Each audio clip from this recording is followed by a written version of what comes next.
Shale drilling companies in North Dakota in America want to dump radioactive waste in regular landfills and are pushing to change the state's laws. Their goal, to cut production costs as oil prices slide. Marina Portnaya explains. Prices at the pump are at a 6-year low, and Americans remain delighted over the benefits tied to the plummeting cost of crude oil. At the same time, a battered oil industry is desperately searching for ways to cut costs, which in the long run may lead to an entirely new public concern. North Dakota's oil industry is pushing to change the state's laws to allow radioactive waste generated from fracking to be dumped at local landfills. The state's current laws prohibit landfills from accepting anything more than a minuscule amount of radiation, meaning oil companies are required to transport the radioactive waste to nearby states, which have less strict standards. Currently, we have a very, very low threshold for material, radioactive threshold for material that can be disposed in the state. What they're aiming to do is actually raise that level so that a lot of the low-grade, what's called naturally occurring radioactive material or NORM produced in the Bakken oil fields, the oil fields in North Dakota, can be disposed of in-state instead of being shipped out of state. Changing North Dakota's radioactive waste regulation would reportedly save the state's oil industry more than $100,000 in transportation costs. It may help out some of the lower producers, smaller producers, who maybe have a little bit smaller profit margins, and for them, it may help them out as an option to be able to do something like this. With U.S. crude prices falling more than 60% since June, the oil industry remains focused on its own survival. Marina Portnaya, RT, New York. Online for you, why kids shouldn't get all the fun in the ball pool. Check out this relaxation room in London where grown-ups can de-stress with the help of 80,000 plastic balls. We've got the story on our website, rt.com. Also online for you, tennis ace Novak Djokovic does battle with an American tank. Watch the world #1 seemingly trading ground shots with the machine. Now, the story of an unemployed British graduate whose creative plan to land a job has left him back where he started. But it's not what you might think.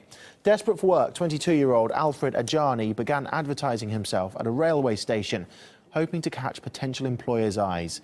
He got offers from several companies, but months later, he's back at the same spot. There's still a sign in his hand, although this time it says "now hiring."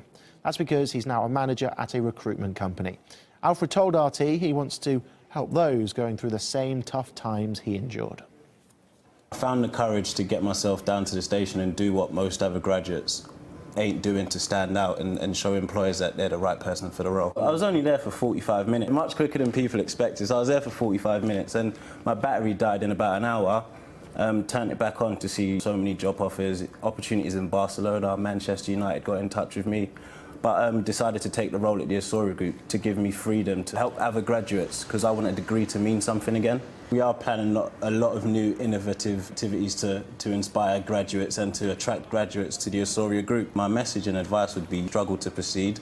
Me and my group of friends, we live by the motto STP, struggle to proceed. And that's what we do on a day-to-day basis. And I've struggled, I've been through the months of unemployment and now in 5 months there's been some progression and it's great. So, know what you want and go for it. In other news, up to 10,000 Ukrainian troops are now all but surrounded in one of the flashpoint areas in the east of the country. Anti-government forces say they've cut off most routes for retreat. They're offering the military a chance to surrender, saying those who lay down arms will be released. But Ukrainian media reports deny the army is almost encircled, saying its artillery has thwarted the local militia's plan. Their fight is raging over a strategic railway hub near the border between the two eastern Ukrainian regions that are embroiled in an armed uprising against Kiev. Well, the situation is already being described as a bowl, a term already used for dramatic scenes seen in the region last August. The Ilovaisk Bowl saw the Ukrainian army surrounded after an ill-judged frontal assault before the troops agreed to lay down arms and leave through a humanitarian corridor. They suffered massive losses. Different sources put casualty numbers from several hundred to several thousand, plus over 500 prisoners of war. Officers and soldiers alike blame Kiev for the poorly planned attack, which turned into disaster. It sparked a wave of protests among troops who say they felt betrayed by the top brass. Meanwhile, in the city of Odessa, Ukrainian nationalists displaying Nazi-style symbols have held a torch procession in a remembrance event marking their fight against the Soviet Union.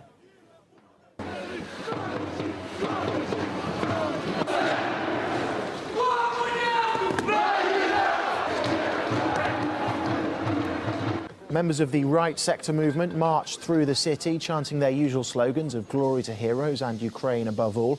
They were holding their annual commemoration of a battle against Soviet forces in the early 20th century. Well, joining them this time were members of a pro-Kiev National Guard battalion who are fighting in the east. This particular group is known for sharing some of the most radical nationalist ideas, who've also adopted Nazi symbolism. Elsewhere, further clashes in Bahrain's capital over the imprisonment of opposition leader Sheikh Ali Salman.